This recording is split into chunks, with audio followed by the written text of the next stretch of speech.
எல்லாருக்கும் வணக்கம். நம்ம வந்து இப்ப இந்த வீடியோல என்ன பார்க்க போறோம் அப்படின்னு சொல்லிட்டு பார்த்தீங்கன்னா, அனைத்து government factories, public sector, ordinance factories அந்த மாரி இருக்கக்கூடிய கவர்மெண்ட் ஃபேக்டரியில ஐடிஐ படிக்கக்கூடிய மாணவர்களுக்கு டெக்னீஷியன் கேட்டகரியில வேலைக்கு எடுப்பாங்க. அது ஃபுல்லா ஆல் இந்தியா லெவல்ல காம்படிட்டிவ் எக்ஸாம் அது மூலியமா தான் அதுல செலக்ட் பண்றாங்க. அதுல நீங்க படிக்கக்கூடிய அந்த ட்ரேட் எந்த ட்ரேடு படிக்கிறீங்களோ அந்த ட்ரேடுல இருந்து subject theory subject, work shop calculation science உங்களுக்கு வரக்கூடிய அனைத்து சப்ஜெக்ட்ல இருந்தும் ஓகேவா, ஒரு 100க்கு 80 மார்க்குக்கு எக்ஸாம்ல கொஸ்டின்ஸ் கேட்பாங்க. மீதி 20 மார்க்குன்றது ஜெனரல் நாலேஜ், அப்புறம் quantity aptitude, general grammar, general English அந்த மாரி ஒரு 20 மார்க் கேட்பாங்க. ஆக மொத்தம் 80 மார்க்குன்றது theory plus workshop calculation science, இதுல இருந்து தான் இன்ஜினியரிங் டிராயிங், இதுல இருந்து தான் கேள்விகள் கேட்பாங்க. இப்ப அங்க நடைபெற்ற அந்த எக்ஸாம் ஓகேவா, இப்ப இஸ்ரோலாம் எடுத்துக்கிட்டீங்க அப்படின்னா இஸ்ரோல மேக்சிமம் தியரி சப்ஜெக்ட்ல இருந்து தான் கேட்பாங்களோ மற்றபடி இந்த எக்ஸ்ட்ரா இதுல இருந்து கேட்க மாட்டாங்க. ஜெனரல் நாலேஜ், ஜெனரல் இங்கிலீஷ் அதுல இருந்தெல்லாம் கேட்க மாட்டாங்க. ஆக மொத்தம் தியரி சப்ஜெக்ட் நம்ம ஃபுல்லா கம்ப்ளீட்டா நம்ம எப்படி எக்ஸாம்ல கொஸ்டின்ஸ் கேட்கறாங்க அப்படின்னு சொல்லிட்டு ஒரு மாடல் கொஸ்டின்ஸ் பேப்பர் நம்ம வச்சிருக்கிறோம். அதுல இருக்கக்கூடிய கொஸ்டின்ஸை இப்போ நம்ம எக்ஸ்பிளைன் பண்றோம். ஓகேவா, வாங்க ஃப்ரெண்ட்ஸ் வீடியோக்குள்ள போகலாம். நீங்க இன்னும் நம்ம சேனலை சப்ஸ்கிரைப் பண்ணலைன்னா சப்ஸ்கிரைப் பண்ணிக்கோங்க, உங்க ஃப்ரெண்ட்ஸுக்கும் ஷேர் பண்ணுங்க. ஏதாவது தவறுகள் இருந்தா கமெண்ட் செக்ஷன்ல கமெண்ட் பண்ணுங்க. ஓகேவா, வாங்க ஃப்ரெண்ட்ஸ் வீடியோக்குள்ள போகலாம். இப்போ நம்ம ஃபர்ஸ்ட் பார்க்கக்கூடிய questions which is used for filing narrow grooves and angles above 10 degree. அதாவது இந்த கொஸ்டின்ஸ் ஃபைல் அப்படின்ற டாபிக்ல இருந்து கேட்டிருக்காங்க. ஓகேவா, ஃபைல் அப்படின்ற டாபிக்ல இருந்து கேட்டிருக்காங்க. என்ன கேட்டிருக்காங்கன்னா, which is used for filing narrow grooves and angles above 10 degree. அதாவது அந்த 10 டிகிரி நேரோ குரூஸ் அப்படின்னா ஒடுக்கமான வரி பள்ளம். அதே மாதிரி அந்த 10 டிகிரிக்கு மேல இதுல ஃபைலிங் பண்றதுக்கு உண்டான ஃபைல் எது அப்படின்னு சொல்லிட்டு கேட்டிருக்காங்க. இதுல option square file, half round file, triangular file, knife edge file அப்படின்ட்டு 4 கீழே ஆப்ஷன் கொடுத்துருக்காங்க. மல்டிபிள் சாய்ஸ் கொஸ்டின்ஸ் இப்படிதான் கேட்பாங்க. இப்போ இதுல கரெக்டான ஆன்சர் அப்படின்னான்னு சொல்லிட்டு பாத்தீங்கன்னா ஆப்ஷன் டி நைஃப் எட்ஜ் ஃபைல்ன்றது தான் கரெக்டான ஆன்சரு. இதனுடைய கிராஸ் செக்ஷன் ஷார்ப் ட்ரையாங்கிளா இருக்கும். ஓகேவா, இதனுடைய கிராஸ் செக்ஷன் ஷார்ப் ட்ரையாங்கிளா இருக்கும். இந்த ஃபைல் தான் இந்த ஃபைலை யூஸ் பண்ணி தான் நேரோ cruise and angles above 10 degree. ஓகேவா, நேரோ cruise and angles above 10 degree, அதாவது ஒடுக்கமான வரி பள்ளம். ஓகேவா, ஒடுக்கமான வரி பள்ளம் மற்றும் 10 டிகிரி. ஓகேவா, ஒடுக்கமான வரி பள்ளம் மற்றும் 10 டிகிரிக்கு மேல் உள்ள 10 டிகிரிக்கு மேல் உள்ள கார்னர், ஓகேவா, மேல் உள்ள மூலைகளை ஃபைலிங் பண்றதுக்கு இது பயன்படுத்துறாங்க அப்படின்னு சொல்லிட்டு சொல்றாங்க. ஓகேவா, அடுத்தது ஸ்கொயர் ஃபைல். இப்ப ஸ்கொயர் ஃபைல் அப்போ எதுக்கு யூஸ் பண்றாங்க அப்படின்னு சொல்லிட்டு பாத்தீங்கன்னா, இந்த ஸ்கொயர் ஃபைலினுடைய குறுக்குவெட்டு தோற்றம் சதுரமா இருக்கும். ஓகேவா, அந்த ஸ்கொயர் ஃபைலினுடைய குறுக்குவெட்டு தோற்றம் சதுரமா இருக்கும். இந்த ஃபைலை யூஸ் பண்ணி square holes, internal square corners, rectangular openings, keyways, planes இதெல்லாம் ஃபைலிங் பண்றதுக்கு இந்த ஸ்கொயர் ஃபைல் யூஸ் பண்றாங்க. ஓகேவா, இந்த ஸ்கொயர் ஃபைல் யூஸ் பண்றாங்க. அடுத்தது ட்ரையாங்குலர் ஃபைல். இந்த ட்ரையாங்குலர் ஃபைலினுடைய குறுக்குவெட்டு தோற்றம் அதே மாதிரியே தான் நைஃப் எட்ஜ் ஃபைலின் குறுக்குவெட்டு தோற்றம் ஷார்ப் ட்ரையாங்கிள். இது சாதாரண ட்ரையாங்கிள் ஷேப்ல இருக்கும். சாதாரண ட்ரையாங்கிள் ஷேப்ல இருக்கும். ஓகேவா, இந்த ட்ரையாங்குலர் ஃபைலை யூஸ் பண்ணி 60 டிகிரிக்கு மேல இருக்கக்கூடிய கார்னர்ஸ் மற்றும் ஆங்கிள்ஸ் ஃபைலிங் பண்றதுக்கு இதை யூஸ் பண்றாங்க. ஆக மொத்தம் இப்ப இந்த கொஸ்டின்ஸ்ல 2 கொஸ்டின்ஸ் வந்து கேட்கறதுக்கு வாய்ப்பு இருக்கு. என்ன அப்படின்னா, ஆல்ரெடி ஒன்னு கேட்டாங்க, which is used for filing narrow grooves and angles above 10 degree. angles above 10 degree அப்படின்னு வரும்போது அது வந்து நைஃப் எட்ஜ் ஃபைல். ஓகேவா?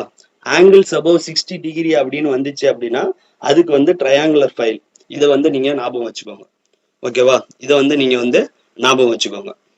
அடுத்தது, இந்த ஃபைல் வந்து எந்தெந்த லென்த்ல வந்து அவைலபிளா இருக்கு அப்படின்னு சொல்லிட்டு பாத்தீங்கன்னா 100, 100ல இருந்து 150, 200, 250, 300, 400 வரைக்கும் இது வந்து அவைலபிளா இருக்கு. ஓகேவா? இது வந்து அவைலபிளா இருக்கு. அதே மாதிரி இதுல இருக்கக்கூடிய ஃபைல்ஸ் வந்து அந்த நீளத்துல, ஓகேவா, நீளத்துல 1/3 அப்படின்னு சொல்லி சொல்லுவாங்க. ஓகேவா? நீளத்துல have 1/3 of their length tapered. நீளத்துல 1/3 வந்து டேப்பரா இருக்கும் அப்படின்னு சொல்லி சொல்றாங்க. ஓகேவா? அடுத்த கொஸ்டின்ஸ் பார்ப்போம். இப்போ வந்து ரெண்டாவது கொஸ்டின்ஸ் வந்து என்ன கேட்டிருக்காங்கன்னா, name the property of metal which can be drawn into wire without rupture. அதாவது மெட்டல்ல வந்து மொத்தம் வந்து மெட்டல்ல வந்து 2 ப்ராப்பர்ட்டி வந்து இருக்கு. ஒன்னு பிசிக்கல் ப்ராப்பர்ட்டி, இன்னொன்னு மெக்கானிக்கல் ப்ராப்பர்ட்டி. இப்ப இவங்க கேட்டிருக்கக்கூடிய கொஸ்டின்ஸ் வந்து மெக்கானிக்கல் ப்ராப்பர்ட்டி. அந்த மெக்கானிக்கல் ப்ராப்பர்ட்டில வந்து மொத்தம் வந்து ஒரு 7 ப்ராப்பர்ட்டிஸ் இருக்கு. அதாவது டக்டிலிட்டி, ஓகேவா, ductility, malleability, hardness, brittleness, toughness, tenacity and elasticity அப்படின்ட்டு மொத்தம் 7 டைப் ஆஃப் மெக்கானிக்கல் ப்ராப்பர்ட்டிஸ் வந்து இருக்கு. இப்ப இதுல வந்து இவங்க என்ன கொஸ்டின் கேட்டிருக்காங்கன்னா, எந்த ப்ராப்பர்ட்டி இருக்கக்கூடிய மெட்டல் வந்து அதாவது அந்த மெட்டல்ல எந்த ஒரு உடையாம, ஓகேவா, ரூப்சர்னா கிராக், எந்த இதுவும் இல்லாம ஒயரா வந்து நம்ம டிரான் பண்ண முடியும் அப்படின்னு சொல்லிட்டு கேக்குறாங்க. அதுக்கு வந்து கீழே ஆன்சர் வந்து டக்டிலிட்டி, டெனாசிட்டி, மாலியபிலிட்டி, எலாஸ்டிசிட்டி அப்படின்ட்டு 4 ஆன்சர் கொடுத்துருக்காங்க. இப்ப வந்து இதுக்கு வந்து கரெக்டான ஆன்சர் என்ன அப்படின்னு சொல்லிட்டு பாத்தீங்கன்னா, name the property of metal which can be drawn into wire without rupture. அதுக்கு வந்து கரெக்டான ஆன்சர் வந்து டக்டிலிட்டி. டக்டிலிட்டி அப்படின்னா கம்பியாக நீளக்கூடிய தன்மை அப்படின்றது தான் வந்து டக்டிலிட்டி அப்படின்னு சொல்லி சொல்றோம். அதாவது ஒரு மெட்டலை வந்து ஒரு இழு விசை மூலம் உடையாம, ஓகேவா, ஒரு மெட்டலை வந்து ஒரு இழு விசை மூலம் உடையாம நம்ம எந்த அளவுக்கு நீட்ட முடியுமோ அந்த தன்மையுடைய உலோகம் தான் வந்து நீளும் தன்மை, அப்படி இல்லைன்னா டக்டிலிட்டி அப்படின்னு சொல்லிட்டு சொல்றாங்க. ஓகேவா? இதுக்கு வந்து நல்ல best example, ductility material best example என்ன அப்படின்னு சொல்லிட்டு பாத்தீங்கன்னா அலுமினியம், காப்பரை வந்து நம்ம வந்து பெஸ்ட் எக்ஸாம்பிளா வந்து நம்ம சொல்லலாம். ஓகேவா? அடுத்தது டெனாசிட்டி அப்படின்னா என்ன அப்படின்னு சொல்லிட்டு பாத்தீங்கன்னா, டெனாசிட்டி அப்படின்றது வந்து இழுவலித்தன்மை. ஓகேவா? இழுவலித்தன்மை, அதாவது நீளும் தன்மைக்கும் இழுவலித்தன்மைக்கும் வித்தியாசம் இருக்கு. இப்ப இழுவலித்தன்மை அப்படின்னா என்ன அப்படின்னா, ஒரு கிரேன் இருக்கு, அந்த கிரேன்ல நடுமையத்துல ஒரு கம்பி இருக்கு, அந்த கம்பிக்கு கீழே வந்து ஒரு லோடு, ஏதோ ஒரு லோடு வந்து ஆக்ட் ஆகுதுன்னு வச்சுக்கோங்க.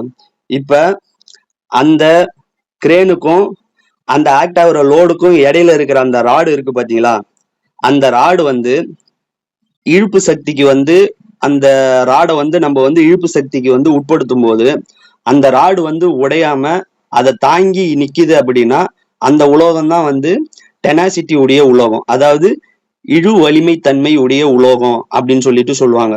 இதுக்கும் நல்ல எக்ஸாம்பிள் அப்படி என்ன அப்படின்னு சொல்லிட்டு பாத்தீங்கன்னா, ராப் டயானு, மைல்டு ஸ்டீலு, காப்பரு, இதெல்லாம் வந்து இதுக்கு வந்து குட் எக்ஸாம்பிள்.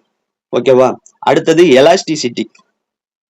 எலாஸ்டிசிட்டி அப்படின்னு சொல்லிட்டு பாத்தீங்கன்னா அதே மாதிரிதான், ஒரு உலோகத்தின் மீது ஒரு விசையை வந்து நம்ம செயல்படுத்துறோம் அப்படின்னா அந்த விசைய எடுத்ததுக்கு அப்புறம் அந்த உலோகம் மீண்டும் பழைய நிலைக்கே திரும்பிச்சு அப்படின்னா அதுதான் வந்து எலாஸ்டிசிட்டி, மீளும் தன்மை. ஓகேவா? அதுதான் வந்து எலாஸ்டிசிட்டி, மீளும் தன்மையுடைய உலோகம் அப்படின்னு சொல்லிட்டு சொல்றாங்க. அதுக்கு வந்து நல்ல எக்ஸாம்பிள் என்ன அப்படின்னா ஹீட் ட்ரீட்மெண்ட் ஸ்பிரிங் ஸ்டீலை வந்து எக்ஸாம்பிளா வந்து நம்ம சொல்லலாம். ஓகேவா? அடுத்தது வந்து மாலியபிலிட்டி. மாலியபிலிட்டி அப்படின்னா என்ன அப்படின்னு சொல்லிட்டு பாத்தீங்கன்னா நசுங்கும் தன்மை, அப்படி இல்லைன்னா தகடாகும் தன்மை அப்படின்றது வந்து அர்த்தம். ஒரு ஒரு மெட்டலை வந்து நம்ம ஹேமர்லயோ இல்ல ஒரு பெரிய சம்மிட்டிலயோ வச்சு நம்ம அடிக்கும்போது அந்த உலோகம் வந்து அடிக்கும் போதோ இல்ல ரோலிங் பண்ணும் போதோ அந்த உலோகம் விரிசல் அடையாம ஒரு நாலா திசையிலையும் வந்து ஓகேவா, நாலா திசையிலையும் வந்து அந்த உலோகம் வந்து ஃபுல்லா பரவுது அப்படின்னா, அதாவது பரவக்கூடியது அப்படின்னா அது வந்து மாலியபிலிட்டி இருக்கக்கூடிய உலோகம் அப்படின்னு சொல்லிட்டு அர்த்தம். அதுதான் வந்து மாலியபிலிட்டி. அப்ப இவங்க கேட்டிருக்கிற கொஸ்டின் வந்து என்னன்னா, name the property of metal which can be drawn into wire without rupture. அப்ப அதுக்கு வந்து கரெக்டான ஆன்சர் வந்து டக்டிலிட்டி. ஓகேவா, கரெக்டான ஆன்சர் வந்து டக்டிலிட்டி. அடுத்த கொஸ்டின் போலாம். அடுத்த கொஸ்டின் வந்து name the joint made by fastening two edges of sheet metal together. இது வந்து ஷீட் மெட்டல் அப்படின்ற சாப்டர்ல இருந்து வந்து இந்த கொஸ்டின்ஸ் வந்து கேட்டிருக்காங்க. என்ன அப்படி சொல்லிட்டு கேக்குறாங்கன்னா, டூ எட்ஜஸ் வந்து ஓகேவா, டூ எட்ஜஸ் வந்து ஜாயின் பண்றோம் அப்படின்னா அந்த ஜாயிண்ட்டுக்கு பேர் வந்து ஷீட் மெட்டல்ல என்ன அப்படின்னு சொல்லிட்டு கேக்குறாங்க. ஓகேவா, அதுக்கு வந்து ஆன்சர் வந்து கீழே வந்து 4 ஆன்சர் கொடுத்துருக்காங்க. அதுக்கு கரெக்டான ஆன்சர் வந்து சீம், SEAM. சீம் அப்படின்னா விளிம்பு இணைப்பு அப்படின்னு சொல்லிட்டு வந்து அர்த்தம். ஓகேவா, அதாவது a seam is a joint made by the fastening two edges of two piece of metal together. Two edges of two piece of metal together. அதாவது ரெண்டு பீஸ ஓகேவா, ரெண்டு மெட்டல் ஓகேவா, இரண்டு உலோக தகடுகளினுடைய விளிம்புகளை இணைப்பதால் கிடைக்கக்கூடிய இணைப்பு தான் வந்து செம் அப்படின்னு சொல்லிட்டு சொல்றாங்க. ஓகேவா, இரண்டு உலோக தகடுகளினுடைய எட்ஜை இணைப்பதால் கிடைக்கக்கூடிய இணைப்பு தான் வந்து சேம், SEAM. சீம் அப்படின்னா விளிம்பு இணைப்பு அப்படின்றது வந்து அர்த்தம். அப்ப இதுக்கு வந்து கரெக்டான ஆன்சர் என்ன அப்படின்னு சொல்லிட்டு பாத்தீங்கன்னா SEAM, சீம் அப்படின்றது தான் வந்து கரெக்டான ஆன்சரு. ஓகே, அப்ப சீம் அப்படின்றது வந்து தெரிஞ்சிருச்சு. ஓகேவா, இதுதான் வந்து கரெக்டான ஆன்சர். அப்ப ஹெம் அப்படின்னா என்ன அப்படின்னு சொல்லிட்டு பாத்தீங்கன்னா, ஓகேவா, ஹெம் அப்படின்னா என்ன அப்படின்னு சொல்லிட்டு பாத்தீங்கன்னா, ஹெம் அப்படின்றது வந்து எஜ்ஜையோ இல்ல பார்டரையோ ஃபோல்டிங் பண்றதுக்கு பேர் தான் வந்து ஹெம்.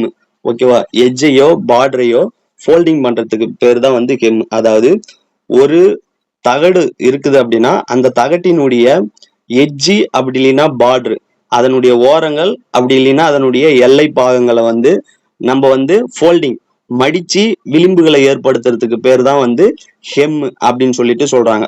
ஓகேவா, சரி ஓகே. அடுத்தது நாச். நாச் அப்படின்னா என்ன அப்படின்னு சொல்லிட்டு பாத்தீங்கன்னா, நாச்சுன்றது வந்து அந்த விளிம்பு ஓரத்துல வரக்கூடிய விளிம்புகள் வருது இல்ல, அந்த விளிம்புகளை வந்து இணைப்பதற்காக, ஓகேவா, விளிம்புகளை இணைப்பதற்காக நம்ம கொடுக்கக்கூடிய இடைவெளி தான் வந்து நாச். ஓகேவா, notches are the space provided for joining the edges. ஓகேவா, notches are the spaces provided for joining the edges. அந்த விளிம்புகளை ஜாயின் பண்றதுக்காண்டி நம்ம கொடுக்கக்கூடிய இடைவெளியை பேர் தான் வந்து நாச். ஓகேவா, அப்ப குரூவ் அப்படின்னா என்ன அப்படின்னு சொல்லிட்டு பாத்தீங்கன்னா, குரூவ்ன்றது வந்து fitting similar objects together edge to edge used mainly. இது எங்க பயன்படுதுன்னா வுட் வேலைகளுக்கு. ஓகேவா, வுட் ஒர்க்கிங் வேலைகளுக்கு வந்து இது வந்து பயன்படும். அதாவது ஒரே மாதிரியான பொருட்களை வந்து ஒன்றாக விளிம்புக்கு விளிம்பு பொருத்தக்கூடிய முறை தான் வந்து குரு அப்படின்னு சொல்லிட்டு சொல்றாங்க. ஓகேவா, அடுத்த கொஸ்டின்ஸ் வந்து இதுக்கு வந்து கரெக்டான ஆன்சர் வந்து சீம். ஓகேவா, அடுத்த கொஸ்டின்ஸ் வந்து which indicates the strength of bond in grinding wheel. அதாவது கன்ஸ்ட்ரக்ஷன் ஆஃப் கிரைண்டிங் வீல் அப்படின்ற டாபிக்ல இருந்து வந்து இந்த கொஸ்டின்ஸ் வந்து கேட்டிருக்காங்க. இதுல வந்து கீழே வந்து 4 ஆன்சர் கொடுத்துருக்காங்க. அதுல வந்து ஸ்ட்ரென்த் ஆஃப் பாண்ட், கிரைண்டிங் வீலினுடைய ஸ்ட்ரென்த்தை வந்து கீழே இருக்கிற 4 ஆப்ஷன்ல எது வந்து மென்ஷன் பண்ணுது, எது வந்து இண்டிகேட் பண்ணுது அப்படின்னு சொல்லிட்டு கேக்குறாங்க. கிரீட், அதாவது இது வந்து கிரீடு கிடையாது, கிரீட். இங்க வந்து டி வரும். ஓகேவா, கிரீட் ஆர் கிரைன் சைஸ் அப்படின்னு சொல்லி சொல்லுவாங்க. ஓகேவா, கிரீட் ஆர் கிரைன் சைஸ் அப்படின்னு சொல்லி சொல்லுவாங்க. அதாவது துகளினுடைய அளவு. அடுத்தது கிரேடு, தரம், ஸ்ட்ரக்சர், அதனுடைய கட்டுமான அமைப்பு. ஓகேவா, கிரீட்னாலும் இந்த கிரெயின் சைஸ்னாலும் ஒண்ணுதான். அப்ப இதுல வந்து அந்த ஸ்ட்ரென்த்தை வந்து எது வந்து இது பண்ணுது அப்படின்னு சொல்லிட்டு பாத்தீங்கன்னா, இதுக்கு கரெக்டான ஆன்சர் வந்து ஆப்ஷன் பி, கிரேடுன்றது தான் வந்து கரெக்டான ஆன்சர். ஓகேவா. Grade indicates the strength of bond and therefore the hardness of the wheel. ஓகேவா. நீங்க வந்து இதுல வந்து ஒரு ஒரு பேராவையும் ஸ்டெப் பை ஸ்டெப்பா படிச்சாலே உங்களுக்கு வந்து அதுல கேட்டிருக்கக்கூடிய கொஸ்டின்ஸ் வந்து உங்களுக்கு புரியும். நீங்க construction of the grinding wheel அப்படின்ற டாபிக் எடுத்துட்டு அந்த டாபிக்ல வந்து இப்ப கீழே கொடுத்துருக்கிற இந்த 4 பத்தியும் வந்து விரிவா கொடுத்துருப்பாங்க. அதுல கிரேடு அப்படின்ற அந்த பேராவை நீங்க படிச்சு பாத்தீங்கன்னா, grade indicates the strength of the bond and therefore the hardness of the wheel அப்படின்ற ஒரு வார்த்தை, ஒரு ஒரு இது கொடுத்துருப்பாங்க, ஒரு வாக்கியம். ஓகேவா. அதுதான் வந்து இதுக்கு வந்து கரெக்டான ஆன்சர். அப்ப கிரீட் ஆர் கிரெயின் சைஸ் அப்படின்னா, number indicating the size of the grit represent the number of opening in sieve used the size of the grain அப்படின்னு சொல்லி சொல்றாங்க. அதாவது கிரெயின் சைஸ் அப்படின்றது வந்து என்னன்னா, அந்த சிராய்ப்பு துகள், ஓகேவா, அந்த தேய்மானம் அடையுது இல்ல, தேய்க்குது இல்ல, கிரைண்டிங் வீல்ல தேய்க்குது இல்ல, அந்த துகளினுடைய அளவை வந்து குறிப்பிடுறதுக்காக உபயோகப்படுத்தக்கூடியதுதான் வந்து கிரெயின் சைஸ் அப்படின்றது வந்து. ஓகேவா. கிரெயின் சைஸ் இல்லைன்னா கிரீட் சைஸ். அடுத்தது கிரேடுன்றது வந்து நம்ம ஏற்கனவே வந்து சொன்னோம் என்னன்னு, அதனுடைய தரம். ஓகேவா. அதனுடைய தரமும் அந்த சக்கரத்துல இருக்கக்கூடிய பலம், அதனுடைய கடினத்தன்மை, இதை குறிப்பிடுறதுக்கு பேர் தான் வந்து கிரேடு. அடுத்தது ஸ்ட்ரக்சர். ஓகேவா. அடுத்தது ஸ்ட்ரக்சர். அந்த கிரைண்டிங் வீல்ல இருக்கக்கூடிய அந்த அப்ரேசிவ்னா சிராய்ப்பு பொருள், அந்த அப்ரேசிவ்க்கு இடையே இருக்கக்கூடிய அந்த பாண்ட், ஓகேவா, அந்த பிணைப்பு பொருளினுடைய அளவை குறிக்கிறதுக்கு பேர் தான் வந்து ஸ்ட்ரக்சர் அப்படின்றது. வந்து which scraper is used to scrap the center portion of the large flat surface.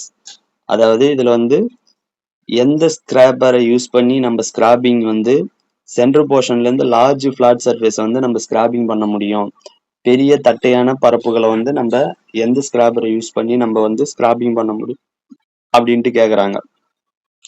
கீழே வந்து 4 ஆன்சர் கொடுத்துருக்காங்க. Flat scraper, hook scraper, triangle scraper, bullnose scraper. அதாவது இதுக்கு வந்து கரெக்டான ஆன்சர் என்ன அப்படின்னு சொல்லிட்டு பாத்தீங்கன்னா, ஃபிளாட் ஸ்கிராப்பர் தான் வந்து கரெக்டான ஆன்சர்.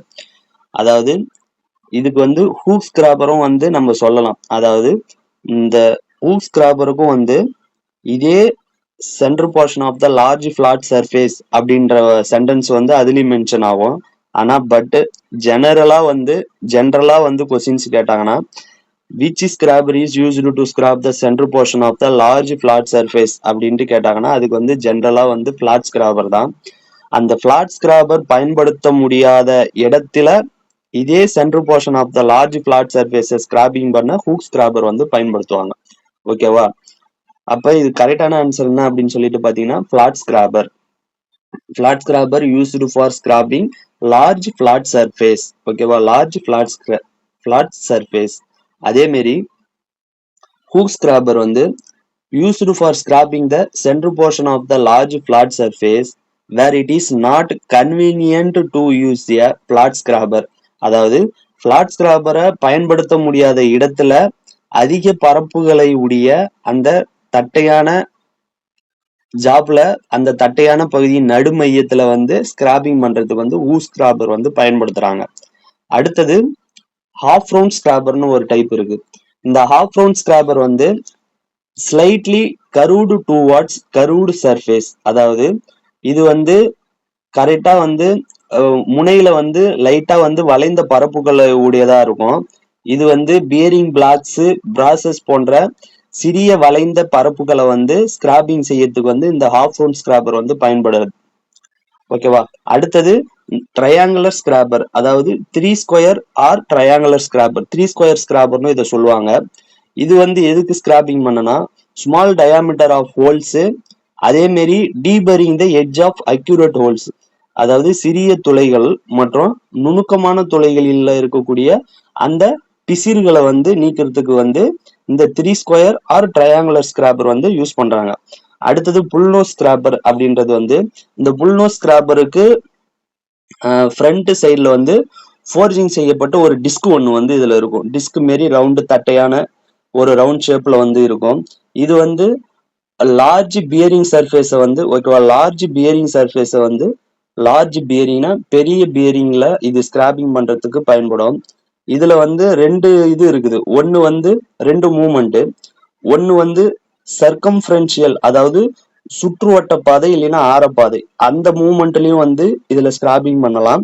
இன்னொன்னு லாங்கிடியூட்னல் மூவ்மெண்ட், அதாவது நீல வாக்கிலையும் வந்து இதை வந்து நம்ம ஸ்கிராபிங் பண்ண யூஸ் பண்ணலாம்.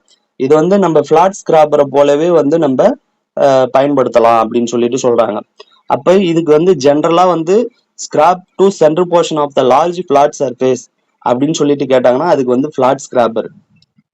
ஓகேவா, அதுக்கு வந்து பிளாட் ஸ்கிராப்பர் தான் வந்து கரெக்டான ஆன்சரு.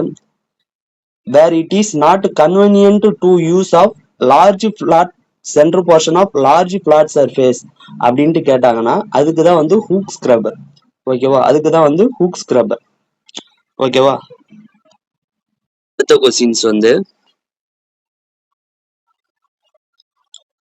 அடுத்த question, what types of abrasives are used in honing cast iron and non ferrous metals.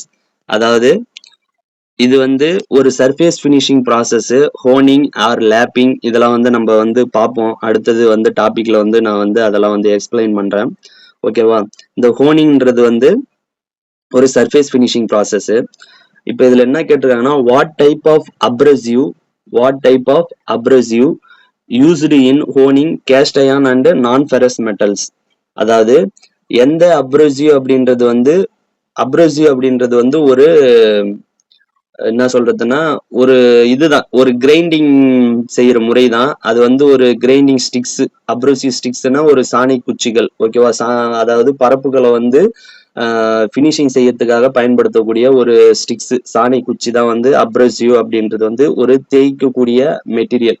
ஓகேவா, அதை வந்து கேஸ்ட் அயர்னுக்கும் நான் ஃபெரஸ் மெட்டீரியலுக்கும் எந்த அப்ரசிவ் கொண்ட யூஸ் பண்ணுவோம் அப்படின்னு சொல்லிட்டு இதுல வந்து கேக்குறாங்க. ஃபர்ஸ்ட் வந்து இந்த ஹார்னிங் அப்படின்றது, ஓகேவா, ஹோனிங் ஆர் ஹார்னிங் அப்படின்றதுனா தமிழ்ல வந்து இதுக்கு பேர் வந்து உரசி கடைதல் அப்படின்றது வந்து அர்த்தம். அதாவது உராய்வை ஏற்படுத்தி, ஓகேவா, உராய்வை ஏற்படுத்தி அதுல வந்து ஃபினிஷிங் ப்ராசஸ் வந்து கொண்டு வர்றது. அதாவது ஃபெரஸ் மெட்டலா இருந்தாலும் நான் ஃபெரஸ் மெட்டலா இருந்தாலும், ஓகேவா, உலோகம் மற்றும் உலோகம் அல்லாத பொருட்களை வந்து பொருட்களினுடைய சர்ஃபேஸை வந்து அப்ரசிவ் ஸ்டிக்ஸை பயன்படுத்தி அதை நல்லா தேய்ச்சி ஒரு சூப்பர் ஃபினிஷிங் ப்ராசஸை வந்து, ஓகேவா, அப்ரசிவ் ஸ்டிக்ஸை பயன்படுத்தி அதை நல்லா தேய்ச்சி ஒரு சூப்பர் ஃபினிஷிங் ப்ராசஸை வந்து ஏற்படுத்துறதுக்கு பெயர் தான் வந்து ஹார்னிங் ப்ராசஸ் அப்படின்னு சொல்லிட்டு சொல்றாங்க. ஓகேவா, இப்போ இந்த ஹார்னிங் ப்ராசஸ்ல கேஸ்ட் அயனுக்கும் நான் ஃபெரஸ் மெட்டலுக்கும் என்ன அப்ரசிவ் வந்து நீங்க யூஸ் பண்ணுவீங்க அப்படின்னு சொல்லிட்டு கேக்குறாங்க. அப்ப இதுக்கு வந்து கரெக்டான ஆன்சர் என்ன அப்படின்னு சொல்லிட்டு பாத்தீங்கன்னா சிலிக்கன் கார்பைட் அப்படின்றது தான் வந்து கரெக்டான ஆன்சர். ஓகேவா, சிலிக்கன் கார்பைட் அப்படின்றது தான் வந்து கரெக்டான ஆன்சர். அப்ப இந்த அலுமினியம் ஆக்சைடு வருது இல்ல, இது வந்து இந்த அலுமினியம் ஆக்சைடு அப்ரசிவ் வந்து எந்த மெட்டலுக்கு யூஸ் பண்ணுவீங்க அப்படின்னா ஸ்டீல். அலுமினியம் ஆக்சைடுன்ற அந்த அப்ரசிவ் பாண்டை வந்து எதுக்கு யூஸ் பண்ணுவீங்க அப்படின்னு சொல்லிட்டு பாத்தீங்கன்னா ஸ்டீல் அப்படின்றதுக்கு வந்து யூஸ் பண்ணுவீங்க. அடுத்தது இந்த டைமண்ட்ன்றது வந்து, ஓகேவா, டைமண்ட்ன்றது வந்து எதுக்கு யூஸ் பண்ணுவீங்க, டைமண்ட்ன்ற அப்ரசிவ் வந்து எதுக்கு யூஸ் பண்ணுவீங்க அப்படின்னு பாத்தீங்கன்னா டங்ஸ்டன் அண்ட் ஜெராமிக். ஓகேவா, இதுக்கு தான் வந்து இந்த அப்ரசிவ் தான் வந்து இதுக்கு யூஸ் பண்ணுவோம். அப்ப ferrous and caste iron and non ferrous மெட்டலுக்கு வந்து சிலிக்கன் கார்பைடு கொண்ட அப்ரசிவ் வந்து யூஸ் பண்ணுவோம். ஸ்டீலுக்கு வந்து அலுமினியம் ஆக்சைடு கொண்ட அப்ரசிவ் யூஸ் பண்ணுவோம். ஓகேவா, டைமண்டுக்கு வந்து டங்ஸ்டன் அண்ட் ஜெராமிக் இந்த அப்ரசிவ் வந்து நம்ம வந்து யூஸ் பண்ணுவோம். இதை வந்து நீங்க ஞாபகம் வச்சுக்கோங்க. அப்ப இதுக்கு கரெக்டான answer what types of abrasive are used in ஹர்னிங் cast iron and non ferrous metal. கரெக்டான ஆன்சர் வந்து சிலிக்கன் கார்பைட் அப்படின்றது தான் வந்து கரெக்டான ஆன்சர். அடுத்த கொஸ்டின் வந்து which bearing carry the load parallel to its bearing axis. அதாவது எந்த கீழே இருக்கக்கூடிய 4 பியரிங்ல எந்த பியரிங் வந்து, ஓகேவா, எந்த பியரிங் வந்து அதனுடைய ஆக்சிஸுக்கு வந்து பேரலல்னா இணையா, ஓகேவா, அந்த லோடானது எந்த ஆக்சிஸுக்கு இணையா வந்து செயல்படுது அப்படின்னு சொல்லிட்டு கேக்குறாங்க. அப்ப இதுக்கு உண்டான ஆன்சர் என்ன அப்படின்னு சொல்லிட்டு பாத்தீங்கன்னா which bearing carry the load parallel to its bearing axis. ஓகேவா? அதுக்கு வந்து கரெக்டான ஆன்சர் வந்து த்ரஸ்ட் பியரிங்ன்றது வந்து கரெக்டான ஆன்சர். ஓகேவா? அந்த த்ரஸ்ட் பியரிங்ல தான் அதனுடைய லோடு வந்து parallel to the bearing axis. ஓகேவா? அந்த லோடு வந்து அந்த பியரிங்கினுடைய அச்சிற்கு இணையாக வந்து செயல்படுது அப்படின்னு சொல்லிட்டு சொல்றாங்க. பியரிங்கினுடைய அச்சிற்கு இணையாக செயல்படுது அப்படின்னு சொல்லிட்டு சொல்றாங்க. அடுத்தது இதுல வந்து மொத்தம் வந்து பியரிங்ல நீங்க பார்க்கும்போது பியரிங் அப்படின்னா என்ன அப்படின்னு சொல்லிட்டு பாத்தீங்கன்னா, பியரிங் வந்து எதுக்கு யூஸ் ஆகுது அப்படின்னா, பியரிங் யூஸ்டு டு ஓகேவா rotational or reciprocating or combination of these movements. அதாவது ஒரு பாகங்கள் வந்து ஒன்றை ஒன்று தொடர்பு கொண்டு இயங்கக்கூடிய இடத்துல வந்து இந்த பியரிங் வந்து பயன்படுத்தப்படுது அப்படின்னு சொல்லி சொல்றாங்க. இந்த பியரிங் வந்து ஒன்னு ரேடியல் மூவ்மெண்ட்டாகவும் இருக்கலாம். ஓகேவா? ஒன்னு ரேடியல் மூவ்மெண்ட்டாகவும் இருக்கலாம். இல்லைன்னா ரொட்டேஷனல் மூவ்மெண்ட்டாகவும் இருக்கலாம். இல்ல அப்படின்னா இது ரெண்டும் சேர்ந்த மூவ்மெண்ட்டாகவும் இருக்கலாம் அப்படின்னு சொல்லிட்டு சொல்றாங்க. ஓகேவா? அப்ப ரேடியல் ஆர் ஜெனரல் பியரிங் ஓகேவா? ரேடியல் ஆர் ஜெனரல் பியரிங் எங்க பயன்படுது அப்படின்னு சொல்லிட்டு பாத்தீங்கன்னா, loading right angles to the bearing axis. ஓகேவா? Loading right angles to the bearing axis. அதாவது லோட வந்து தாங்கி லோட வந்து அந்த பியரிங்கினுடைய அச்சுக்கு செங்குத்தாக செயல்படக்கூடிய இடத்துல வந்து ரேடியல் ஆர் ஜெனரல் பியரிங் அப்படின்னு சொல்லி சொல்லுவாங்க. இதுக்கு வந்து இன்னொரு பேர் வந்து ரேடியல் ஆர் ஜோனல் பியரிங் அப்படின்னு சொல்லி சொல்லுவாங்க. அடுத்தது த்ரஸ்ட் பியரிங் எங்க பயன்படுது அப்படின்னு சொல்லிட்டு பாத்தீங்கன்னா, load parallel to its bearing axis. அதாவது அந்த லோடின் அச்சிற்கு ஓகேவா லோடு வந்து அந்த பியரிங்கினுடைய அச்சிற்கு இணையா செயல்படக்கூடிய இடத்துல வந்து த்ரஸ்ட் பியரிங், செங்குத்தா செயல்படக்கூடிய இடத்துல ரேடியல் ஆர் ஜோனல் பியரிங் அப்படின்னு சொல்லிட்டு இந்த ரெண்டு பியரிங் வந்து பயன்படுது. அப்ப பிளைன் பியரிங் வந்து எங்க பயன்படுதுன்னா, பிளைன் பியரிங் வந்து டைரக்ஷன் ஆஃப் லோட் அப்ளிகேஷன் ஓகேவா டைரக்ஷன் ஆஃப் லோட் அப்ளிகேஷன். அதாவது அந்த லோடு வந்து செயல்படக்கூடிய திசையை பொறுத்து ஓகேவா லோடு வந்து செயல்படக்கூடிய திசையை பொறுத்து ஒன்னு வந்து ரேடியல் ஆர் ஜெனரல் பியரிங்கா பயன்படும். இல்ல அப்படின்னா த்ரஸ்ட் பியரிங்கா பயன்படும் அப்படின்னு சொல்லிட்டு சொல்றாங்க. ஓகேவா? அடுத்தது அப்ப இந்த கொஸ்டினுக்கு வந்து கரெக்டான ஆன்சர் த்ரஸ்ட் பியரிங்ன்றது தான் வந்து கரெக்டான ஆன்சர். ரேடியல் ஆர் ஜெனரல் பியரிங்க்கு வந்து load parallel to its bearing axis அப்படின்னா thrust bearing. Load right angles to the axis அப்படின்னு வந்தது அப்படி பியரிங் ஆக்சிஸ் அப்படின்னு வந்ததுன்னா அதுக்கு வந்து ரேடியல் ஆர் ஜெனரல் பியரிங்ன்றது வந்து ஆன்சர். அடுத்தது 8வது question. What is the name of the plumber tool to assemble or dismantle pipes of 50 mm to 150 mm diameter? அதாவது பிளம்பிங் ஆப்ரேஷன்ல அந்த பைப்ஸை வந்து அசம்பிளோ இல்ல டிஸ்மேண்டலோ 50 mm டயாமீட்டர்ல இருந்து 150 mm டயாமீட்டர் வரைக்கும் அசம்பிளோ ஆர் டிஸ்மேண்டலோ பண்ணும்போது எந்த பிளம்பிங் டூல் வந்து பயன்படுது அப்படின்னு சொல்லிட்டு கேக்குறாங்க. இதுல வந்து 4 ஆன்சர் கொடுத்துருக்காங்க. ஒன்னு ஸ்ட்ராப் ரிஞ்சி, இன்னொன்னு செயின் பைப் ரிஞ்சி, இன்னொன்னு ஸ்டில்சன் பைப் ரிஞ்சி, இன்னொன்னு ஃபுட் பாயிண்ட் பைப் ரிஞ்சி. ஓகேவா? Foot point pipe wrench. அதாவது ஸ்டில்சன் பைப் ரிஞ்சின்றது வந்து நீங்க வந்து கேள்விப்பட்டிருப்பீங்க. மேக்சிமம் வந்து பொதுவா வந்து நம்ம பிளம்பர்ஸ் எல்லாமே வந்து அந்த ஸ்டில்சன் பைப் ரிஞ்ச் தான் வந்து அதிகமா வந்து யூஸ் பண்ணிருப்பாங்க, கையில வந்து வச்சிருப்பாங்க பிளம்பர்ஸ். ஓகேவா? அந்த ஸ்டில்சன் பைப் ரிஞ்சை யூஸ்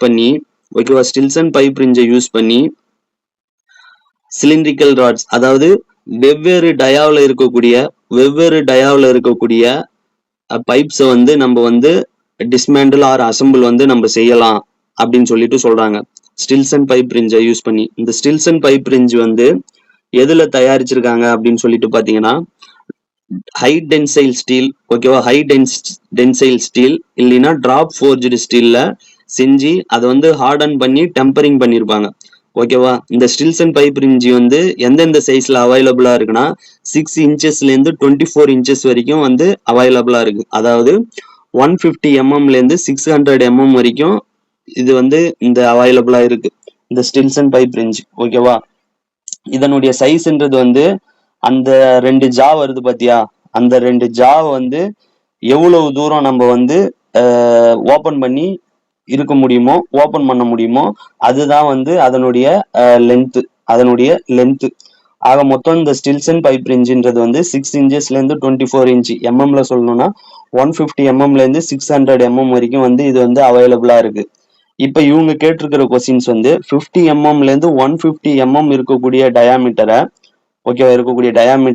உள்ள பைப்பை எந்த ரிஞ்சை யூஸ் பண்ணி நீங்க வந்து இது பண்ணுவீங்க அப்படின்னா, இதுக்கு வந்து கரெக்டான ஆன்சர் என்ன அப்படின்னு சொல்லிட்டு பாத்தீங்கன்னா, செயின் பைப் ரிஞ்சுன்றது தான் வந்து இதுக்கு வந்து கரெக்டான ஆன்சர். ஓகேவா, செயின் பைப் ரிஞ்சின் தான் வந்து இதுக்கு வந்து கரெக்டான ஆன்சர். அதாவது செயின் பைப் ரிஞ்ச் எப்படி இருக்குன்னா, நீங்க புக்ல படத்துல பாருங்க, முன்னாடி வந்து நம்ம சைக்கிள் செயின் மாரி இருக்கும். ஓகேவா, சைக்கிள் செயின் மாரி ஒரு லிவர் இருக்கும். ஓகேவா, ஒரு லிவர்ல சைக்கிள் செயின் மாரி வந்து கனெக்ட் ஆகுற மாரி இருக்கும். அதுதான் வந்து செயின் பைப் ரிஞ்ச். ஓகேவா, அதுதான் வந்து செயின் பைப் ரிஞ்ச். அடுத்த கொஸ்டின்ஸ் வந்து இது கரெக்டான ஆன்சர் செயின் பைப் ரிஞ்ச். அடுத்த கொஸ்டின் வந்து which type of jig is used awkwardly shaped workpiece to drill a different angles. அதாவது எந்த டைப் ஆஃப் ஜிக் வந்து நம்ம வந்து ஒர்க் பீஸ்ல வந்து ட்ரில் பண்ணும்போது அவக்வாட்லி அப்படின்னா ஒன்றும் இல்லை, பெரிய மற்றும் ஒழுங்கற்ற உருவம் கொண்ட பனிப்பொருள் அப்படின்றது தான் வந்து அந்த அவக்வாட்லி ஷேப்டு ஒர்க் பீஸ் அப்படின்றது வந்து அர்த்தம். ஓகேவா, அதுக்கு வந்து எந்த டைப் ஆஃப் ஜிக்கு வந்து யூஸ் பண்ணுவாங்க அப்படின்னு சொல்லிட்டு கேக்குறாங்க. கீழே 4 ஆன்சர் கொடுத்துருக்காங்க.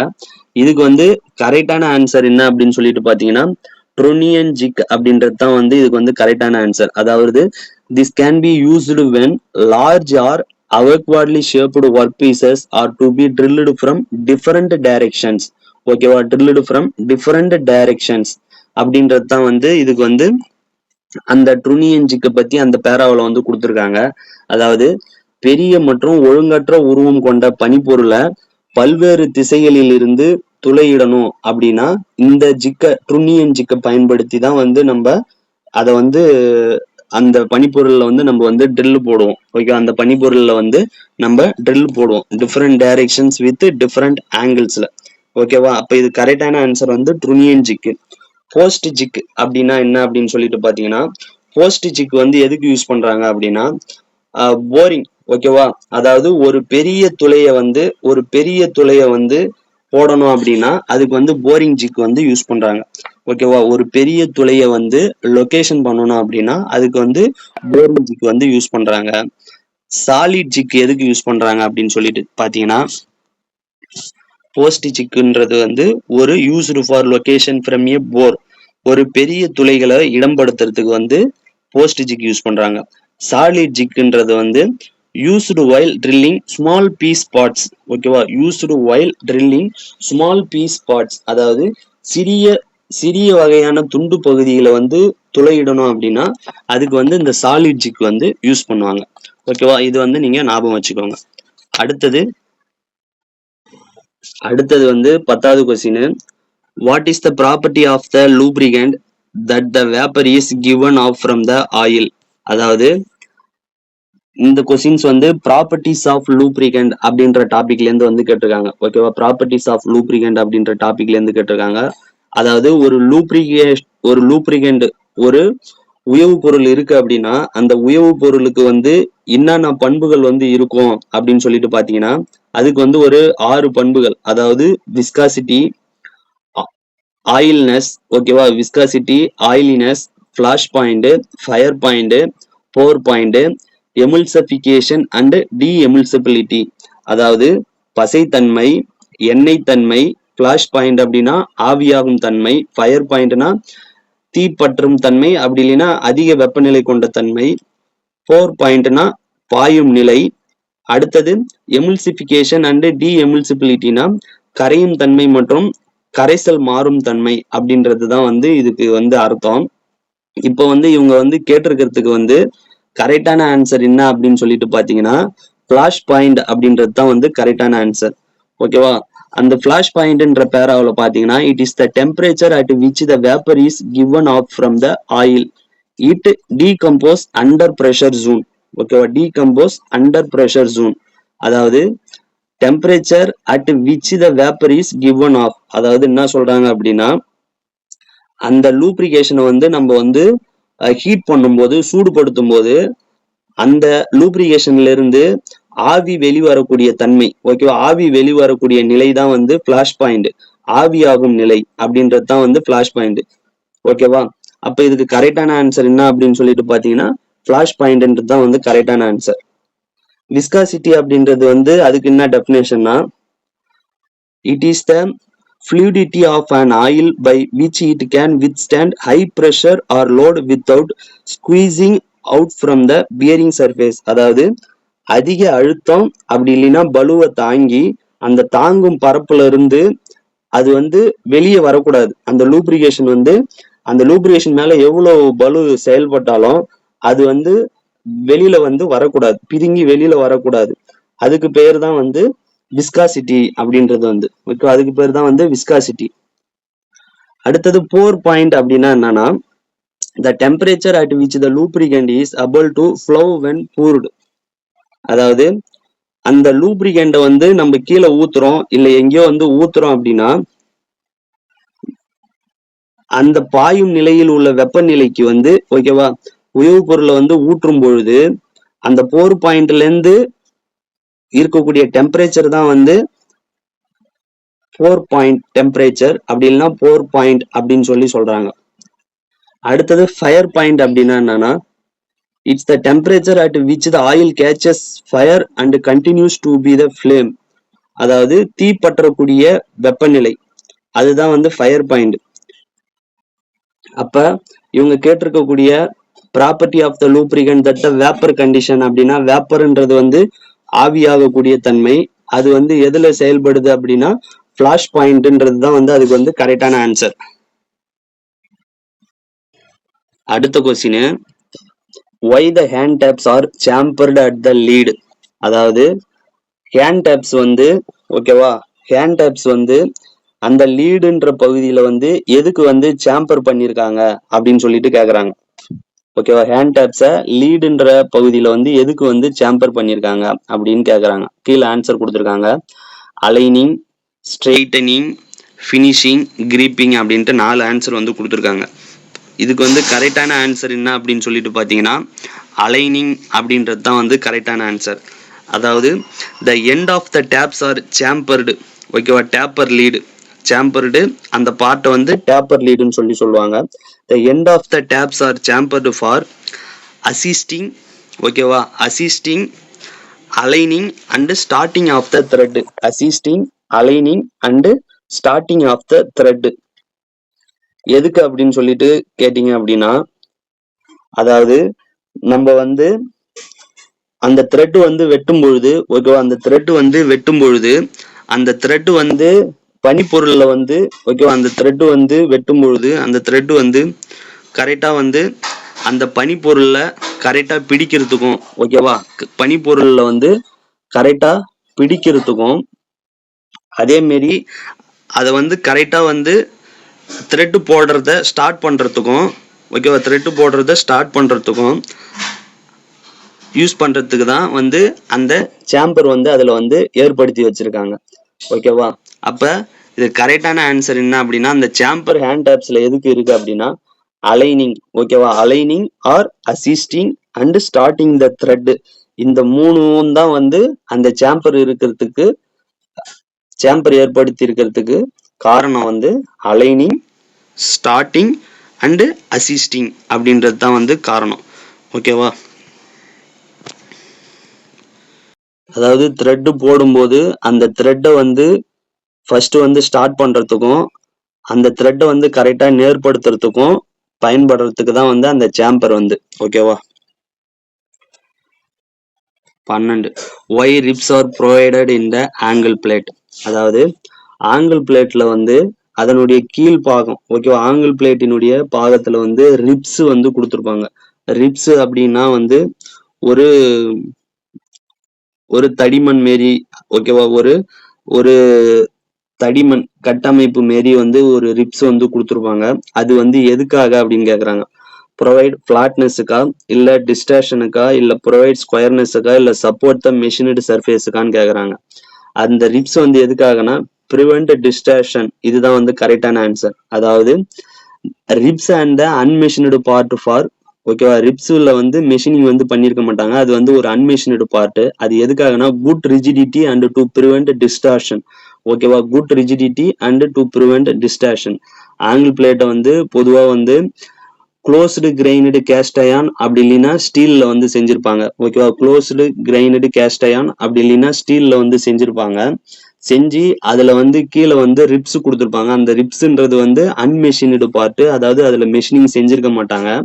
அந்த ரிப்ஸ் வந்து எதுக்காகனா good rigidity and to prevent distortion, அதாவது உருமாற்றம் அடையாம தடுக்கிறதுக்காக. ஓகேவா, உருமாற்றம் அடையாம தடுக்கிறதுக்காகவும் நல்ல ஒரு குட் ரிஜிடிட்டி அப்படின்றது வந்து உள் அழுத்த விசைகள் வந்து நீக்கப்பட்டு, ஓகேவா, உள் அழுத்த விசைகள் வந்து நீக்கப்பட்டு நல்ல வலுவா, ஓகேவா, நல்ல வலுவா இருக்கிறதுக்கு வந்து இது வந்து கொடுத்துருக்காங்க அப்படின்னு சொல்லிட்டு சொல்றாங்க. ஓகேவா, நல்ல வலுவா இருக்கிறதுக்கு வந்து கொடுத்துருக்காங்க. இதுக்கு வந்து மெயின் ப்ரிவென்ட் டிஸ்டார்ஷன் அப்படின்றது தான் வந்து இதுக்கு வந்து மெயினான இது வந்து. ஓகேவா, ப்ரிவென்ட் டிஸ்டார்ஷன் அப்படின்றது தான் வந்து இதுக்கு வந்து ஆங்கிள் பிளேட்ல இருக்கக்கூடிய ரிப்ஸுக்கு வந்து மெயின் ரீசன் ப்ரிவென்ட் டிஸ்டார்ஷன். ஓகேவா, good rigidity and to prevent டிஸ்டார்ஷன்ன்றது தான் வந்து இதுக்கு வந்து ஆன்சர்.